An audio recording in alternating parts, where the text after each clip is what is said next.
and welcome to another episode of the Make Romance Great podcast. My name is Paulina, and with me is my best friend. Monica. And in today's episode, we are going to delve into the stuff that makes us weak at the knees, the things that are an instant sell to us if only booksellers would advertise them, the motifs that we would sell our souls for. We are going to talk about our kryptonites in romance books. If only booksellers advertised them well, and if only authors wrote them well as well. I mean, the writing them well is one thing, but looking at what our kryptonites are, I don't remember any book really talking about these pointers and the hero is this or and this happens necessarily. True. There will be books that are pretty popular in my list, Same in but mine. they are not advertised as something that really works for me.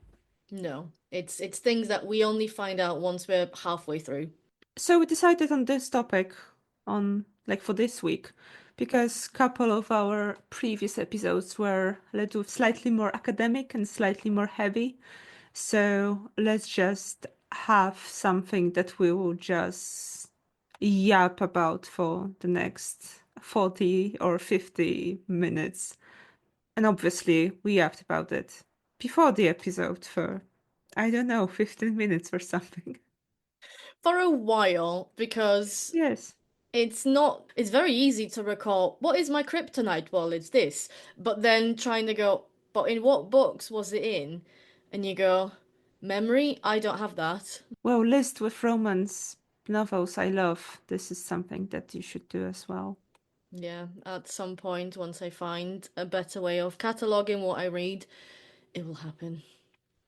But anyway, tell me about your biggest kryptonite. The first one, and that was the first thing that I thought about when we decided to record this episode, Mm. was a lonely person. Well, let's be honest, a lonely guy, thinking there is nothing to love in them, but also not acting like a dick about anything and not being a dick to his love interest. And I have a I have a note added where it says preferably ugly. Do you know what? Like, as you said, like we've yapped about this before we hit record, and only now my brain goes, this is something that I've had thoughts about very recently about how every single romance book it goes on about here's the two people and they don't like each other at the beginning. And I actually like when they do like each other from the beginning, and it all boils down to the hero not being a dick. That pretty much sums it up, right? It Or really like does. the hero not being a dick or a heroine not being pissy about anything the hero does. Oh my God, yes. Yes, like, woman, you heroine of the romance book. I know that it's a book about you, but also not everything is about you. Also, I know, dear authors, that it's much easier to write the developing relation between two people where they kind of don't hit it off immediately. But please try to be a little bit more original because I kind of have the impression that most of the book I read, there is some tension. Well, obviously, there is sexual tension almost at the beginning, which is also quite annoying. But there is this tension that they are really unpleasant to each other, or like maybe it doesn't start immediately with enemies or like straightforward hate, but there will be, oh, there is something, and there is something, and he looked at me this way, and he smirked at me, and she was something, beep, beep, beep, beep, beep, beep. It's like, oh, stop it. Do you know what makes it worse on top of that? Because I've noticed that in a lot of That they will immediately think, but they are so hot. there's this, but that's not what I was going Okay. to say, is a lot of romance written nowadays is very guilty of it, and it's what I call Marvel quips. You watch any Marvel film, and the characters are constantly throwing like a witty, semi-sarcastic quip that's meant to be funny, And a lot of romance writers, when in that stage of, oh, the two characters don't like each other, they throw these quips at each other. And I'm like, people don't talk like that. Even when they don't like each other, there's a bit of humanity there and not just, look at how witty I am. Like, besides liking or not liking other person, there is something that we will call, I don't know, Politeness. polite, precisely, politeness, or like some basic education in how to act in the society. Because guess what? It doesn't really work when every single hero would be, I don't really care what they think about me, so I'm going to be frank, honest, and be a dick. It it doesn't work this way because people do not behave like this. Oh, and also something that is super fucking annoying is like they will know how to behave with people, but somehow for the hero and for the heroine, they are being a dick. So they act absolutely normally with everyone, but not with this one particular person. It's like, oh, stop it, get off it. And it's always written very much like, she makes me act like this, or he makes me act like this. No one makes you do anything. You are grown up, fucking adult. Behave like one. I'm thinking of some of the most recent, like, young adult books that I've read. As you said, like, with teenagers, you kind of expect that a little bit of, oh, you're making me act like this would be excused. But actually, in the young adult romance that I've been reading recently, I don't remember things like this happening. It's the adults being kids about it. And it's like, that's backwards. That's not how adults work. It would be expected from the teenager to behave like this because they don't really know that no one makes you. It's your reaction and you are responsible for that. You are not responsible for the emotions because they are kind of too spontaneous. But for the reaction, yes. And you may need some time and, well, just grow up to figure that out. But, like, why on earth all of the adult, well, not all, but a lot of the adult romance will be like this? Like, why they need to kinda not like each other? At the same time think of each other, oh, this girl is very hot, her butt is super cool, and his beard is super sexy, bb. So it's like, no, I know it's a romance, and we know immediately who is going to be a hero and who is going to be a heroine. That's fine. But like, can they not be neutral about each other? This is something that in reading Tania Modleski, which again that goes back to the 1980s, and she was analyzing Harlequin romances, which are very formulaic as is, and all of them start with not only the two main characters disliking each other, but the heroine specifically kind of not knowing, does he like me or is he making fun of me? He's patronizing, but then he says I'm hot or like acts as if I'm hot. And it's that insecurity that keeps the heroine in check and keeps the tension. And I think a lot of current romances are carrying on this noble tradition without realizing that that's where it came from, but also it doesn't have to be like this. And it's kind of like a trope, but it's not very sexy trope because this kind of trope everyone would have. And also this is a trope that kind of make marketers and book media influencers tag every single fucking book as enemies to lover because he just looked at me weird and I think he hates me now, so I hate him back. Anyways, I was about to say, like, we've gone so off we're topic. about to talk about stuff that we absolutely adore, and here we are just Hating on ranting, shit. randomly hating on shit. Absolutely. Although weirdly, I'm pretty sure like I'm gonna use some high level brain cells to tie this back into the topic because what we've just talked about, this whole like, can a hero stop being a dick for a moment? One of my kryptonites, probably actually the biggest one, judging by how easily I could name some examples, is when the hero is restraining himself and is holding himself back, especially when it comes to, for the sake of the heroine, but also for like, if there's like a moral issue, or not issue, if there's a moral reason for him to not immediately try and get the heroine in bed or not immediately jump on her and start kissing. When the hero's consciously holding back and saying, unless she says that she wants to, I'm not going to, or even if it's the slightly more old school, I don't think she's ready.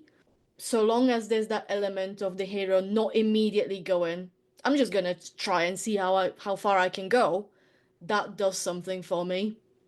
It's not my kryptonite, that's for sure. Mm. I like it When it's done well, obviously. always, but sometimes, even if it's, well, let's say if even if it's done well, quite often I would say authors they just pull it a little bit too much. Yes. So, I mean, the heroine would be like, I'm in for it, and he would be like, oh no, I cannot because of reasons. Oh yeah, yeah, yeah. And Historical romance is yes, notorious for it because it it is. will, if not done well, it will end with the hero being patronizing and they going, not patronizing, it goes into him infantilizing the heroine. It's like, you Yes, don't know what you want, even though you literally just told me that you want to, but you don't understand your own urges. And yeah, sometimes it goes there that I'm less keen on. But when it's that sweet balance of they're both there, they both understand what's happening, and they've, have the capacity to consent and everything, and the hero still goes, well, I don't think it's clear enough from her side, so I'm going to hold yes, back rather than try. Oh, yes. Or again, like if there's a situation in the story where they both go, we really shouldn't. We have the mm-hmm. hots for each other, but we really fucking shouldn't. Yeah. Yes, indeed. And the thing that gets me in this scenes, in these motifs, because I wouldn't call them tropes actually. Yeah. No, not really. Motifs more Uh, like, yeah. no, it's not that. It's it's both bigger than trope or Mm-hmm. much smaller than a trope. Yeah. So the thing that gets me in these type of scenes that you describe is the one of my biggest kryptonites, I would say, which is longing. Like if the author can write yearning very well, I'm like my heart just breaks and I'm like into the book. So like longing for a person, waiting for them, and just describing the yearning they would have for each other. I'm like, all in. Fucking hell, yes. And maybe controversially, but I think as a society these days, we do not do enough yearning. No. We need to yearn more for things. We need to sit with our own feelings and go, there's something or someone I really love and I really want, and I cannot have them right now, and I yearn. Sit with that feeling because it's oh delicious. And tell me what you want, what you really, really want. Millennial women. But also tell me what you want, what you really, really want in like a I really, really wanna. long handwritten letter. Yes. In poetic words and not just, girl, you so damn fine, I want you here right now.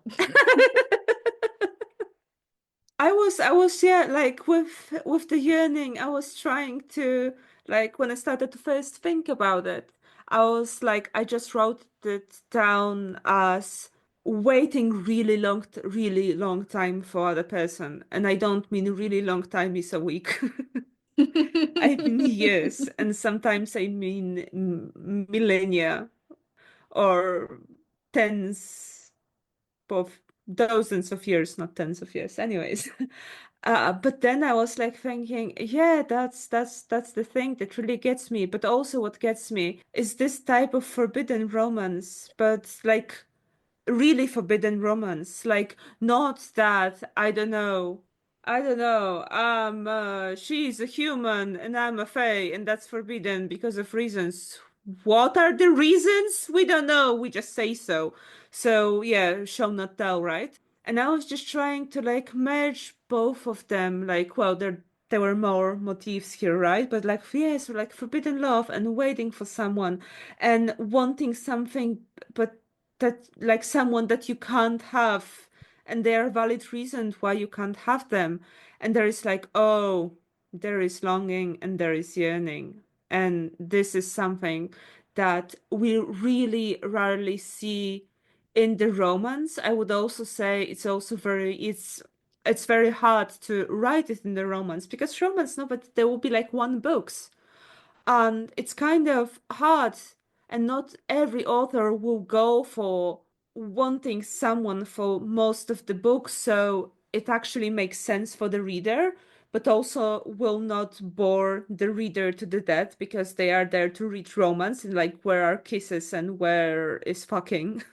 Yeah, where it goes well is how we get New Moon, basically.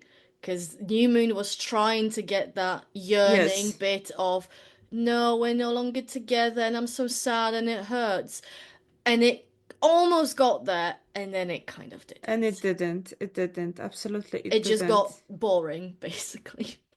This is something what that actually was done pretty well. I will just start like very shortly going into the books that have the moments, but Hmm. like this is done pretty well in A Court of Mist and Fury, so the second Yes. Court of Thorn and Roses book Yes. and the famous chapter 54. And I don't really care about the next chapter, which is like the famous sex chapter. I don't care about it. But like the chapter 54, when we all get all of the backgrounds and like what happened from Rhysand perspective, I was Mm, like, oh my poor heart. yes. That got me as well. Do I That was have issues with despairing? I do. Do I have issues with Sarah J. Maas? I kind of do. But we will talk about it some one other day, time. some other time. But like up to there, up to this part, like it got me. It Yeah. wasn't years, it was like months for them. But like the because the characters were developed pretty well and their relationship was developed really well and his confession it made sense and like it really hit me, it really got me, and I must say it was done really really well.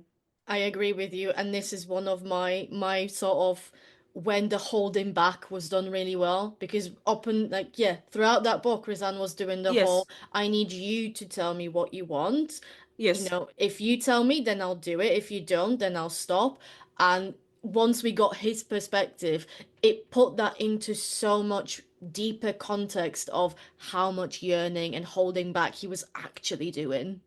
Oh, yeah. And then another book came and the yeah. really deep character was pretty much narrowed down to being very dark and very scary and being a mist of power. Hot, powerful shadow daddy. Eh. Eh. Which I guess that kind of the opposite of that is one of my other sort of kryptonites, and you slightly touched on that, but as we've talked about just before hitting record, mine is a little bit more physical, and it's the ugly slash disfigured man. Like, yes, I get the whole aspect of the loneliness that comes with that, but for me, there's just something when a male main character is described in any way as not conventionally attractive, as point blank Hideous. ugly, as hideous, as disfigured, something, it does things to me that I haven't yet unpacked for myself. I'm sure there's deep psychological reasons in there um, that I need to work on. And I'm sure that there's all kinds of ways in which this could get very problematic. Because, yeah, obviously, when it's done poorly, it veers into glamorizing disabilities and sort of fetishizing disabilities, even. Yeah. But for me, it doesn't need to go quite as far. So, in a way that we see most these days, it's the morally grey villain with a scar across his face. And that's like the first step there, but I That's want fucking more. pathetic. It's pathetic. I want more. Give me more. Develop that. Like, don't make him morally grey. Give him a massive scar that everyone goes, Oh, such a shame. Like, not every hero must be gorgeous. You are not trying to sell this guy to the reader, you're trying to sell this guy to the heroine. Yeah. And once she finds him adorable for whatever reason, that will work for the reader as well. Yeah. This is probably me watching The Hunchback of Notre Dame when I was a bit too young coming out to play here.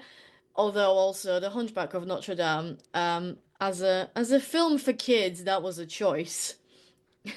It was definitely a choice. Very problematic, I would say. But well, thanks to that, we have the Hellfire song. Also, thanks to that, we have the Broadway musical version, which is a bit more faithful to the book, but keeps a lot of those banging Disney tunes. So, thank you. Thank you, Th- whoever allowed people in Disney to make that into a kids' film. Thanks for letting me know. I need to check the musical. Oh, you'll fucking love it.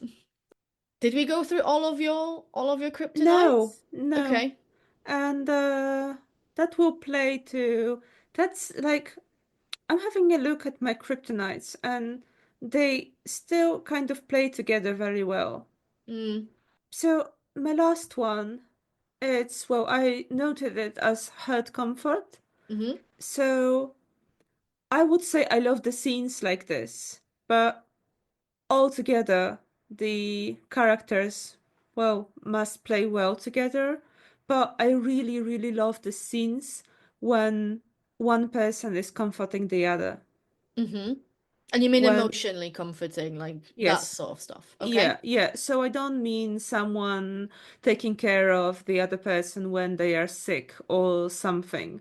These are like good scenes. That there can be good things, scenes, but they are not doing like anything really for me. But I would say taking care of someone emotionally, like someone comes home and they meet somewhere and you see one person is absolutely devastated and you'll just be there for them. So, first of all, there is deep connection between two characters. Second, you really see characters as vulnerable. I think I said everything. Okay. Um, I think it's interesting that it worked out that this is the sort of last kryptonite that you're talking about, because mine is same only different, as my coworker used to say. In that, It's same but not. yeah, in that, yeah, when there's a very well written scene of that hurt comfort, it does things for me, but it's rare that I see one in literature that really gives me that. I feel like for me, for the emotional side to really go for it, I need one person to be ugly crying and literally ripping their heart out.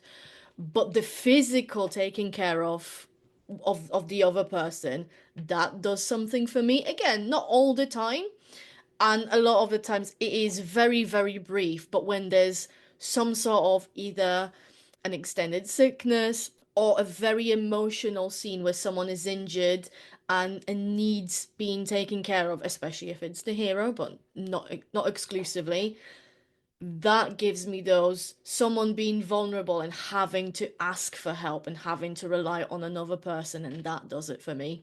So, same but still emotionally. If Mm. someone is just so devastated that they will be like, please help me. Where And where where did you find that? Like, what's your example for this? Because maybe it's I haven't read without it and I need to add that. it's without asking for help, but there is this really wonderful scene. By the way, this may be heavy in spoilers, but also may not. Yeah, we'll find Just in out. case. You will find out probably. I really, really dislike the latest Sarah J. Maas series, The Crescent City, Mm-hmm. but I really loved the first book. I really Okay. loved the first book. I think it was a little bit messy at the very beginning, so we just get these huge info dumps and you are just, what the fuck am I reading? I have no idea what are you talking about. But Yeah. after that it just kind of makes there. Mm-hmm. It gets there. And so the main heroes, so Bryce and Hunt, they they work very well together. I really, really, really like them. Mm-hmm. At least in the first book. Um, and there is this scene that she's home and he's not there. He's not coming back because he's kind of like a assassin. Mm-hmm. also being a slave, so he can't say no. Yeah. And he's coming back home because, like, for reasons they live together. And he's coming back home after one of the works, quote unquote. And he, like, you really can see he's devastated. He, like, doesn't speak to her. He just gets to the bathroom, close the door, and she only hears for extended period of time the shower. So finally she's like, oh fuck it, like whatever, and she gets in and she sees him sitting on the shower floor with shower put on like burning hot that just burns him, and he's instantly healing because, well, Sarah J. Maas's universe. Mm-hmm. And yeah, she's just there like, yeah, for him pretty much. So just sits with him, says nothing. And there is this very good sentence when, because she's going through stuff as well, and she's saying, you look like I feel every single day. Wow. And this scene, I have somewhere the fan art for this because this scene kind of gets people as well.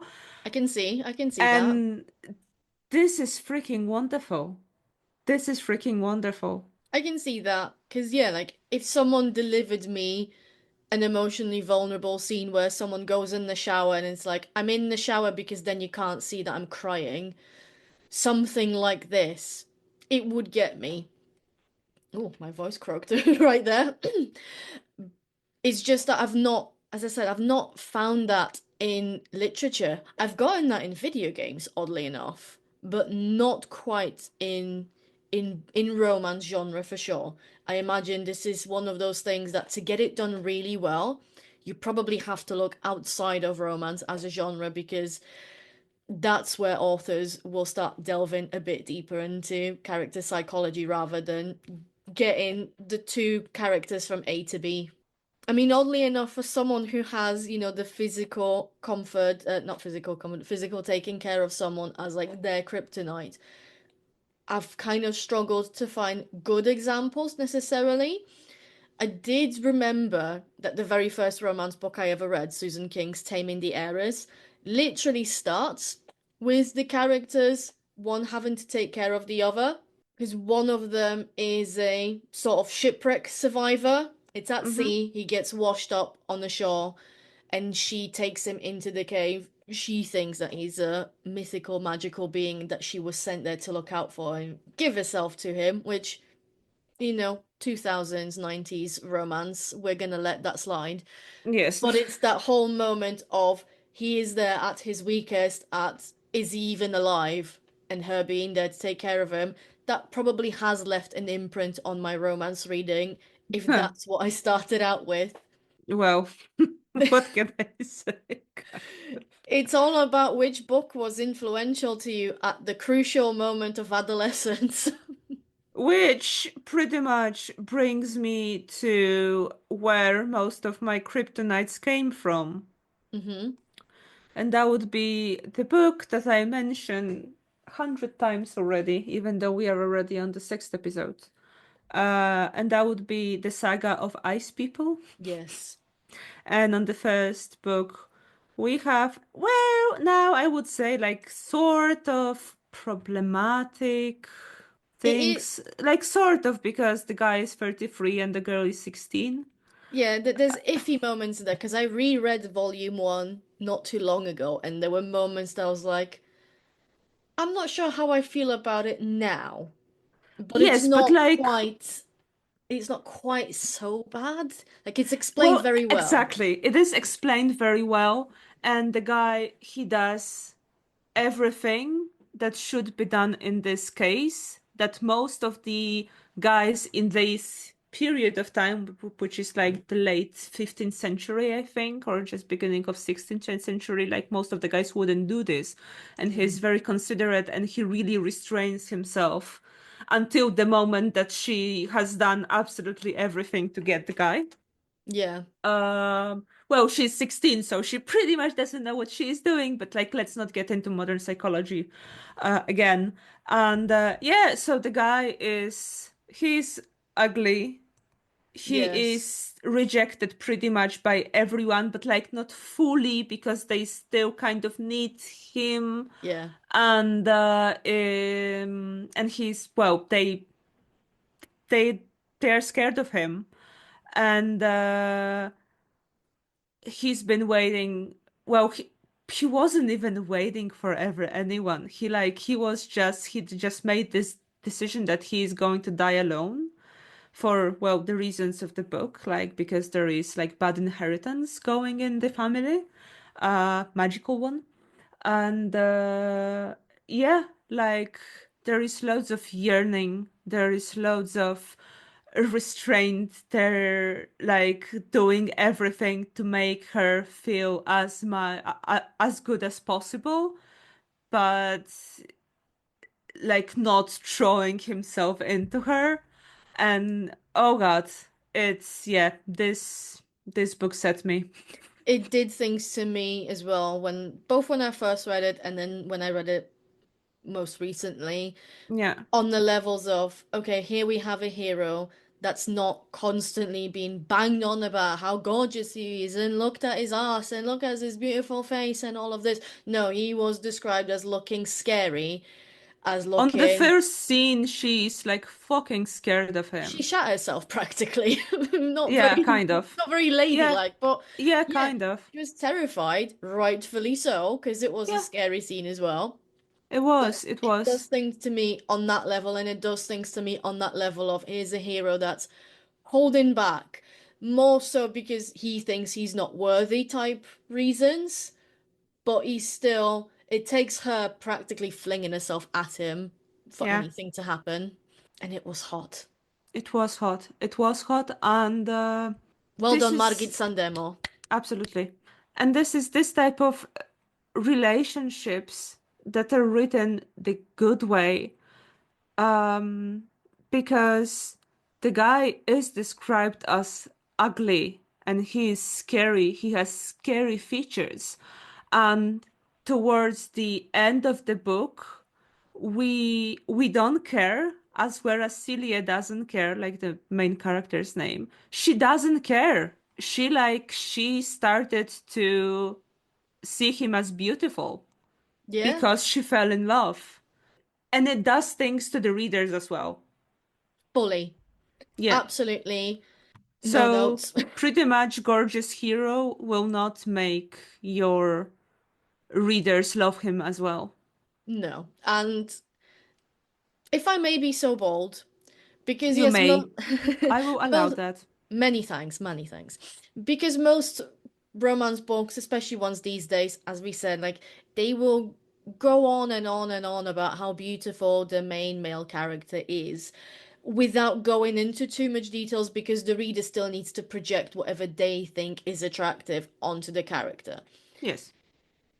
That's as easy and lazy writing as it gets because it takes so much more skill to go, here's someone who's ugly, here's someone who's average looking, here's someone who's unremarkable, and make the reader go, I see why the heroine likes him, I see why she has the hots for him, and now I kind of do too. Yeah, That takes skill, that takes craftsmanship, it does. and even amongst the romance novels recently that I've read that I've liked, I can think of maybe one person who's kind of done that. Sort of, not quite. I think Abby Jimenez is the closest that got there. I thought about it as well. Definitely who did this was, oh God, what's her name? Uh, Beth O'Leary in the Fletcher. Okay, So the guy is not like ugly or anything, it's but just a guy. he's just a guy pretty much. He's just a guy, and he actually thinks of himself that I'm looking quite funny because he's very tall and very skinny. We need more So of that because ultimately, yes, romance is escapist and we all want the nice fantasy, but also not I think everyone wants a guy with abs and having the painfully beautiful face. and chiseled jaw and all this, but Yeah. also I don't know, I think especially in contemporary romance. it gets to the point where if every single contemporary romance is the guy is the modern day Adonis and she's modern day, Miss Universe, whatever, it kind of goes, they're all just copy paste the same person, really. Nothing makes them different from one another. Mm-hmm. When you look around, amongst yourselves, amongst your friends, if anyone you know who's in couples, sometimes you go, I'd never put these two people together, but they Yeah, clearly see something in one another and they're having a absolutely. beautiful romance, and I envy them that. Yes. So, not saying that you should write books and profit off your friend's romance, but I'm Yeah. also not saying that. Feel free to do so. And I would say that there will definitely be people wanting to read something like that You have because, two well, right here. oh, well, absolutely. And because people, well, really trust us, a lot of girlies out there will be just fucking tired of reading about the same guy who is dark hair and is immortal, or maybe not immortal, but being a bad guy if you are just writing contemporary or historical romance. Dark hair, wonderful abs, being tall, whatever, whatever. It's just boring. Like, it feels like we are reading all over again about the same person.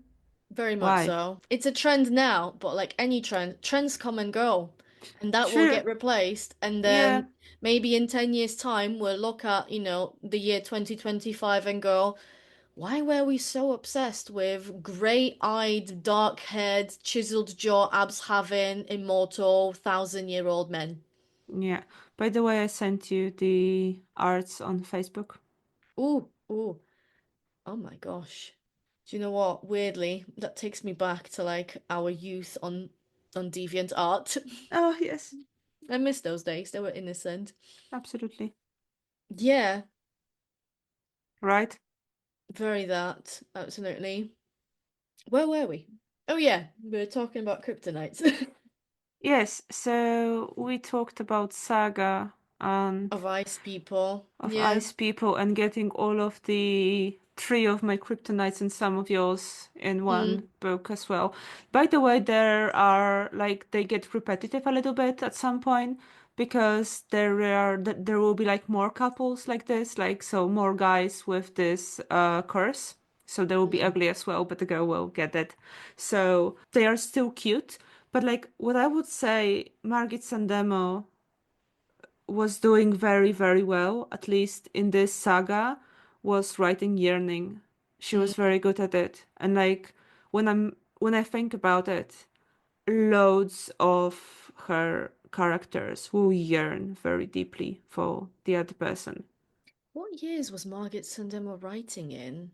Like, is she 70s? Is she I 80s? think she's dead already. Yeah, yeah, but in what years was she writing the saga? Like, what I year think were they it's published? 80s. Okay. Yeah. Yeah, The Ice People is 1982 until 1989, which is Okay. very progressive as for her times. I mean, Norway. Yeah, But at the same time, when you and admittedly that I'm thinking more like later 80s, but when you think of popular media in the 80s, a lot of it was dark as hell. There was a lot of even like kids films, like they weren't afraid of showing the world as being very scary and very ugly. And I feel like there was a lot of yearning in media in the 80s generally. There was nostalgia and fantasy for possibly, yes. something lost.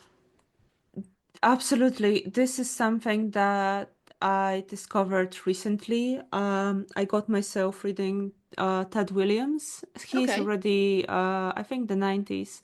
Mm-hmm. But one of his series is called Memory, Sorrow, and Thorn, which already does something to you. Mm-hmm. And I'm like not the biggest fan of these books. I didn't really like the first one. The second was kind of okay. Now I need to get to the third one, which is like over 1200 pages in English, I think. So it will be well, it will be an adventure for sure. That's an Uh audiobook that needs to happen.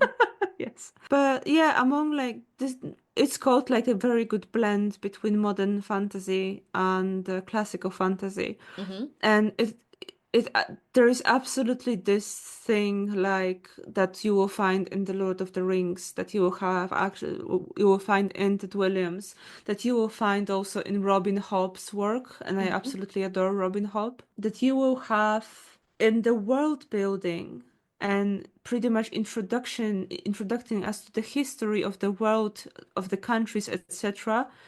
There is this feel of passing time. Mm-hmm. And this is something that gets me in fantasy, actually. And Yeah.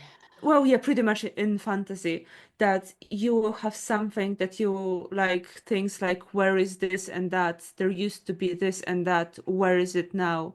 Where is the horse and the rider? Whatever, whatever, right? And it's just, oh, my heart. That's your fantasy kryptonite. Oh, it is. It is. I really love it. That's why I love Robin Hobb that much. And she's very good at writing characters, and she's very cruel to them as well. Also, I just noticed that the saga of Ice People in English is called The Legend of the Ice People, but fuck it.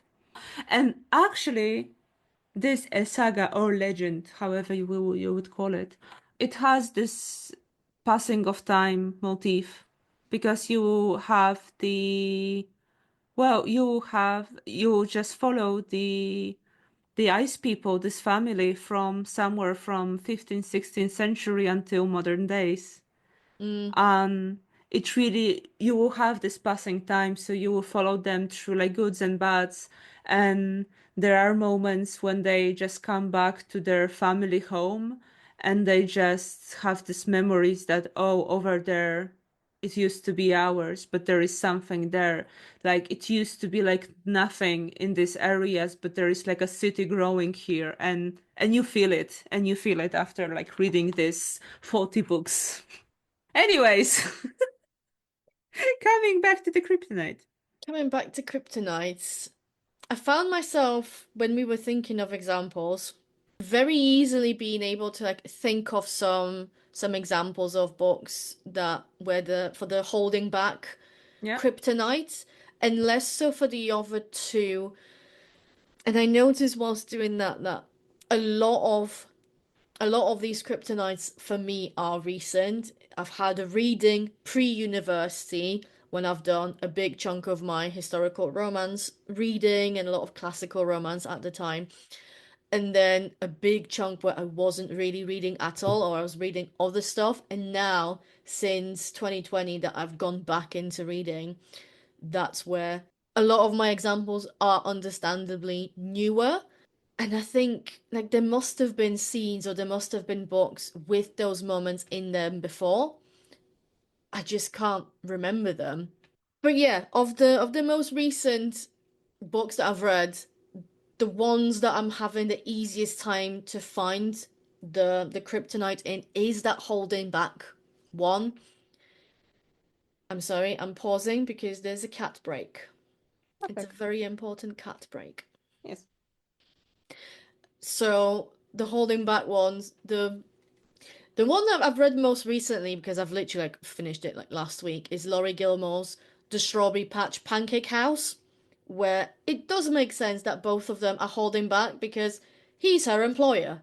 She's the live-in nanny, he's the employer. They're both very aware of how inappropriate it is for them to have the hots for one another, even though they're really struggling to hold them back. It's done pretty well, even though the whole morality of should I be finding that hot as a reader slightly great, but well written. I've enjoyed Nah. myself. I There's mean, been like, far worse. I would say yes, slightly gray, but I would say real life gray. Real life great, and it managed to stay grey in a way that's neither pornographic, because Lord knows there's enough nanny porn out there, Yes. nor too moralistic. It's very realistic, very real life thing. Although for me, the one that I've enjoyed more as a holding back thing was Kristy Boyce's Dating and Dragons, which is young adult, and the holding back for them for the characters comes from the fact that the D&D group that they're both part of has a strict no dating rule. So, because dating and relationships can break up a party and suddenly they have fewer people to play with and it's very inconvenient. So, these two teenagers, despite really having the hots for one another practically from day one, are holding back for the sake of let's not break up the friendship. And the whole book is narrated from just her point of view. So, what we get more is not just let's not break up the friendship group that I'm new to, but also, I've gone through breaking up friendship groups through a relationship. I don't want to go through that again. So it really, really makes sense. And that's exactly the kind of holding back stuff that I look for, especially in young adult. Especially the ones that make sense, right? Exactly. Exactly. Because there's good stuff and then there's bad stuff. And the bad stuff I've read enough of, and I still carry on reading enough bad stuff. Like some of these bits, some of these books that I've read, I'm like, why? Why did I decide to finish this? If someone is looking for more heart comfort type of books, there is something I recommend. So it's I think it's labeled as new adult, young adult, sorry. Because these characters they are like 19 or something, although they behave like 20-ish. Like they behave like students pretty much. So for me it's like, oh well.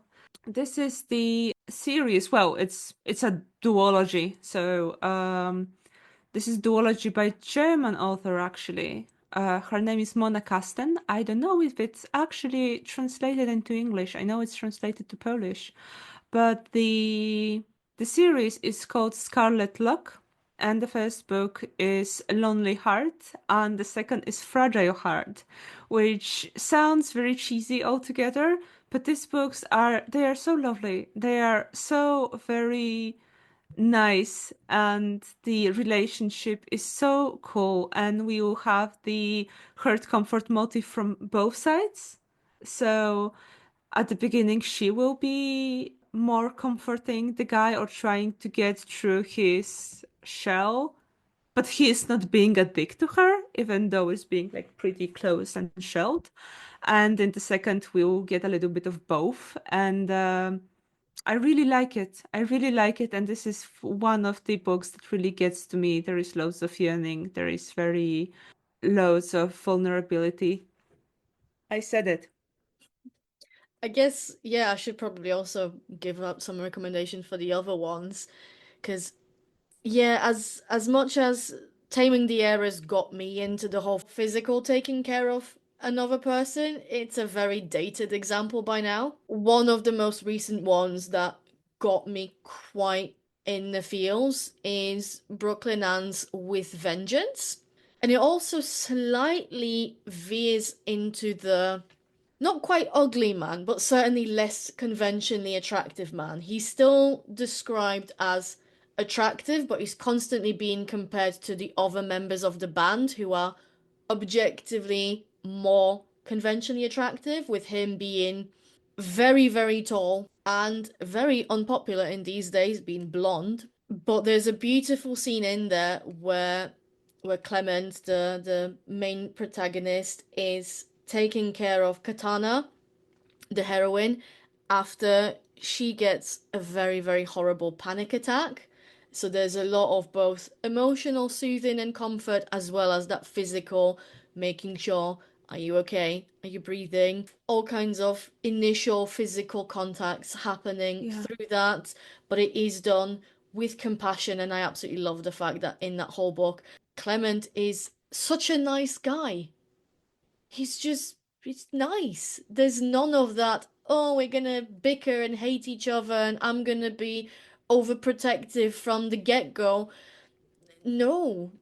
No. And as we said, that we all need much more yearning in our lives and in our romance novels, I would say that one of the ultimate yearning books or pairing would be Anne Shirley and Gilbert Blythe. Mm, yeah. Although he certainly yearns more than she does. She That's what I'm gets talking yearning about. a bit That's what I'm later. talking about. this is kind of like Anne and Gil, they have their scene in the third book when he kind of does the recent thing, when he just says like, I cannot not speak any longer. Oh, And oh we my just get gosh, the backstory and it's like, I we just kind of remember knew that. it, but like it's still amazing and heartbreaking. The second, but the yearning goes the other way around. So True. we firsthand get the yearning of the lady, and that happens in Persuasion with Anne Elliot and Captain Wentworth. And yeah, it kind of gets like all of my kryptonites because she's very lonely. She's not expecting anything in her life, and she's being considered like, well, ugly. And well, or maybe not even ugly, but that her bloom has already faded because she's 28 or something. And then he reappears, but he seems not to want her anymore. And yeah, this like old book is full of yearning.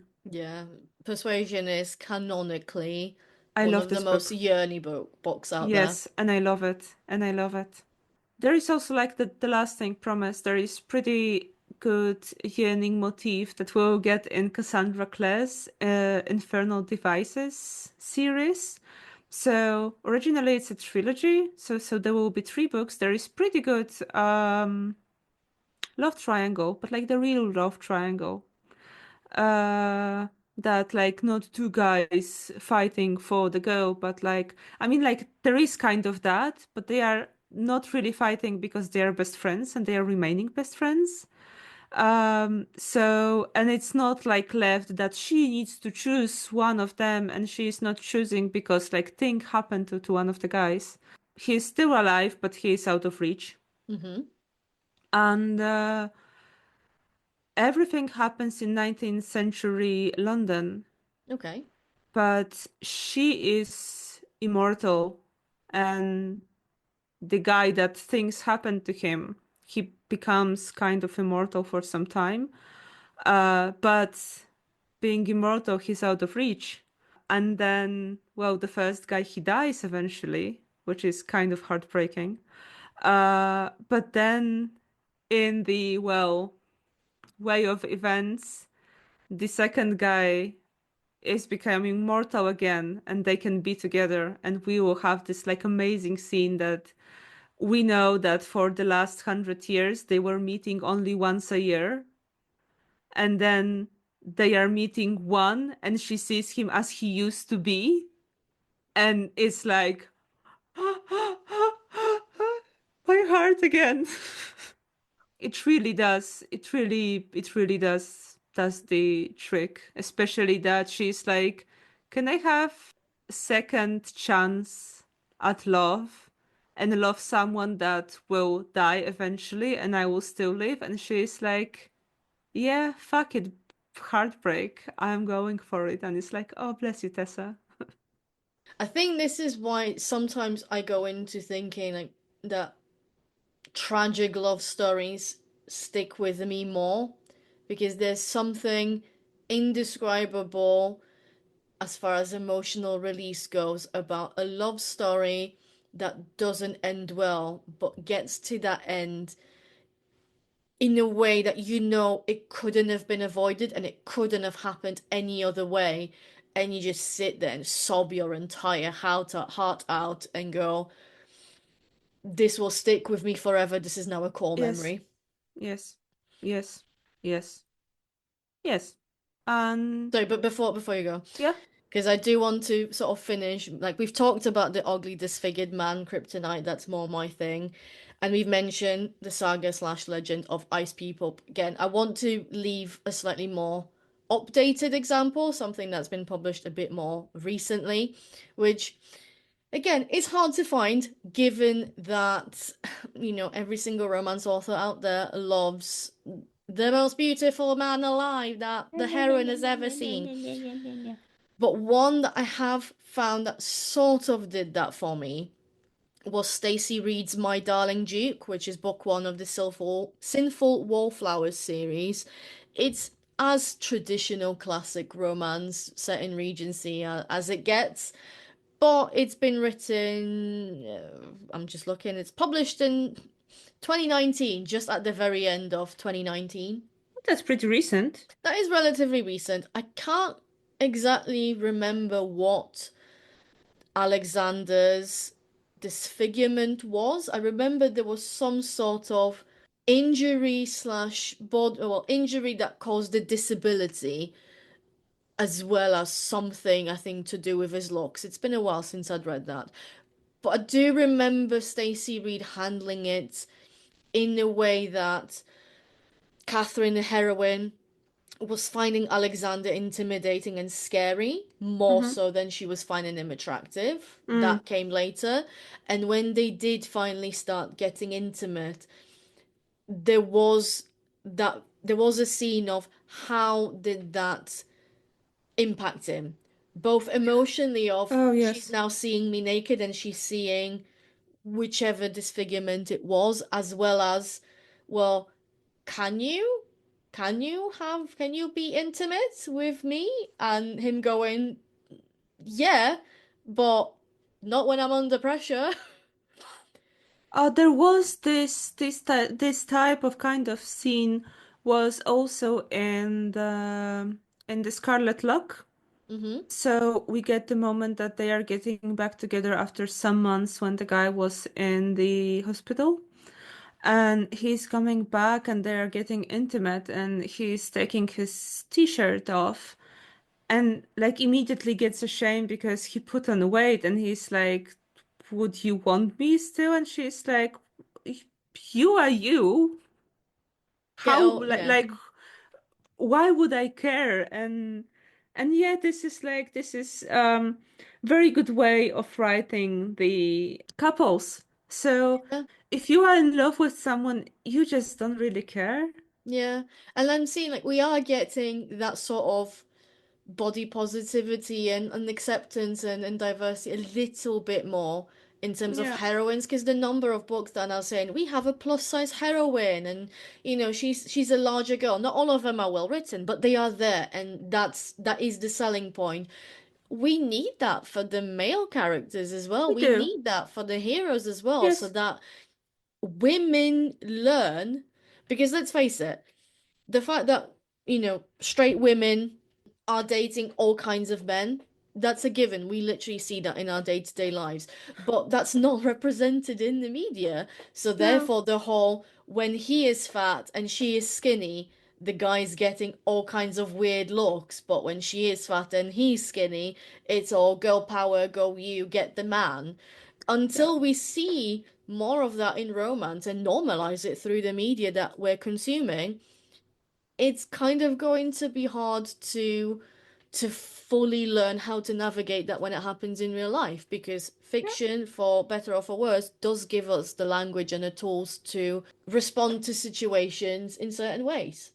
yeah, absolutely. When we were making notes, I noticed like how common do we think our kryptonites are in romance generally? But I think we've very early on touched on the fact that what we enjoy and what is our kryptonite isn't necessarily the most common, and certainly not now.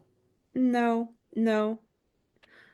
It may seem otherwise because we have given you quite a lot of examples of the books, but believe us, it took us some time to actually get them. And also, that's a small handful of books out of long lists of books that we'd both read. That, I mean, I was scrolling through mine going, I enjoyed that book, but that doesn't have any of these kryptonites in. I enjoyed this one, that doesn't have Yeah, any of this stuff in. That has, it's a good romance, but it's not a good romance with yes. all this.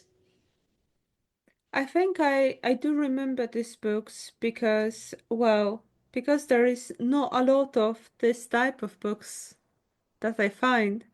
Every time I actually get the motif, it's precious to me. It really is. And I It was really is that I will get something and my heart is literally like trembling and I feel the heartache because they are yearning and because they are loving and because they are suffering, and there is loneliness and there is hurt and there is comfort and there is loads of caring about the other person, and there are emotions and people being vulnerable and people being people. So I think this is what actually gets me in these motifs, that we are getting the we are getting the moments where characters are being themselves. They are not pretending to be something else. They are not being dicks. They are not being morons. They are not going into some stupid fake banter that I really hate. And yeah, they are just being themselves, and even if they are scared, they are not ashamed of their feelings and their emotions, and they finally can be themselves. And this is something very precious. Absolutely. It makes me wonder, because obviously there'll be all kinds of people out there who will go, my kryptonite is X, and the X being whatever is actually quite common. Like, there'll be people who will go, who'll agree with us, but there'll be some who go, my kryptonite is the who hurt you, the, touch her and you die, and No, all of these little bits that are very popular right now. And it makes me wonder why? what it, not even why, the why kind of doesn't matter. It's No, no, how, no. It's not why the way is like why it sucks, but like the why that I've given the answer now. So it's like what gets to you in this but that's thing. not what I'm getting at. Oh, okay. No.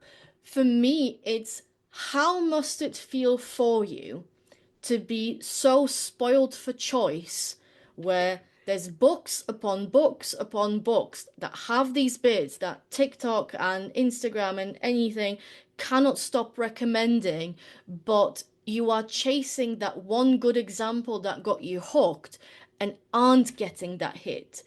Because for all that we struggled with our kryptonites, we still found examples, we still found books that we went, okay, this scratched the itch for me. This satisfied that yearning.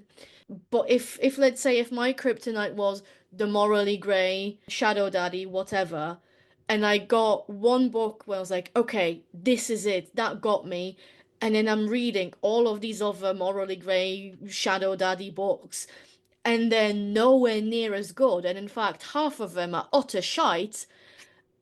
I feel like I would want to pull my hair out in frustration Oh, yes. because I'm seeking this thing and I'm doing the thing of searching for it and yet can't find it anywhere. Yeah.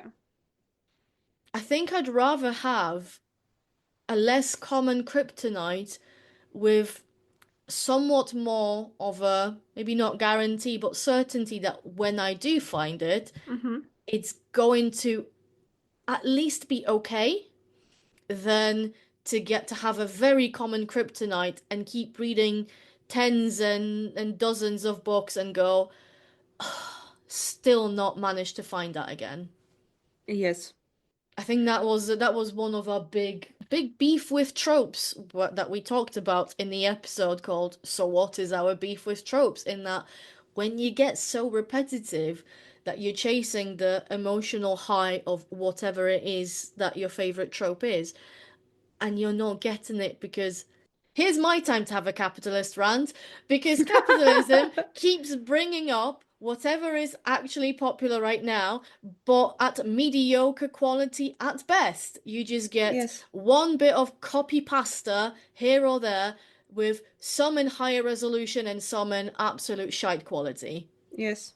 Thanks, capitalism. Capitalism breeds innovation or something like this, right?